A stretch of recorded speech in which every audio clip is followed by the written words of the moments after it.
Kylian এমবাপের জোড়া ১০০তম match, ফ্রান্সের জয়, নকআউট নিশ্চিত। ফিলাডেলফিয়ার এক গরম আর্দ্র বৃষ্টিস্নাত রাতে ফ্রান্স কি পারবে?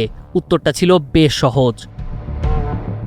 তীব্র বজ্রপাতের কারণে টানা ২ ঘন্টা খেলা বন্ধ, আর তারপর ফিরে আবারও ফ্রান্সের দাপট। ফ্রান্সের নকআউট নিশ্চিত, সাথে এমবাপের জোড়া গোলে জমে উঠেছে কিলিয়ান বনাম লিওর গোলবন্যার ব্যক্তিগত লড়াই। ফ্রান্সের খুব পরিচিত একটা গোল পদ্ধতি রয়েছে, সেটা হলো এই দলটায় এত তারকা রয়েছেন যে কেউ না কেউ ফ্রান্সের জন্য নিজের দিনকে রঙিন করেন, আর তাই ২ ঘন্টার ঝোড়ো বিরতিও ফ্রান্সকে আটকাতে ব্যর্থ।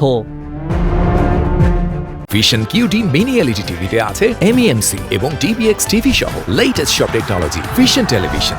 ম্যাচটার পর আসলে কি সমীকরণ দাঁড়িয়েছে? এক কথায় গ্রুপ পর্বে এখন পর্যন্ত কোনো পাত্তাই পায় নাই ইরাক। ৪০ বছর পরে বিশ্বকাপে খেলতে আসা ইরাক তাদের প্রথম ২ ম্যাচে গোল হজম করল ৭টা, আর তারপর অনেকটাই অনিশ্চিত বিশ্বকাপ যাত্রার পথে ইরাক। তবে শেষ ম্যাচে সেনেগালকে হারাতে পারলে তৃতীয় স্থান থেকে আরও একটা সুযোগ হয়তো পেতেও পারে তারা, কারণ এখানে ২ ম্যাচ শেষে সেনেগাল আর ইরাক ২ দলেরই পয়েন্ট এখনও 0।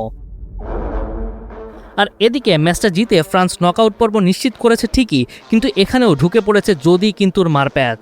গ্রুপ আয়ে ফ্রান্স আর নরওয়ে ২ দলই তাদের ২টা ম্যাচই জিতেছে, যেখানে শেষ দিন ফ্রান্স আর নরওয়ের মুখোমুখি একটা ম্যাচ। যে দলটা জয়লাভ করবে তারাই হবে গ্রুপ চ্যাম্পিয়ন, আর তাই ফ্রান্সের জন্য গ্রুপ পর্বের বিজনেসটা এখনও শেষ না। যেখানে অন্য গ্রুপের অনেক দলই 2টো ম্যাচ জিতেই গ্রুপ চ্যাম্পিয়ন হয়ে নিশ্চিন্তে খেলবে তৃতীয় ম্যাচটা, সেখানে ফ্রান্সের জন্য এই ম্যাচ আরও বড় পরীক্ষার।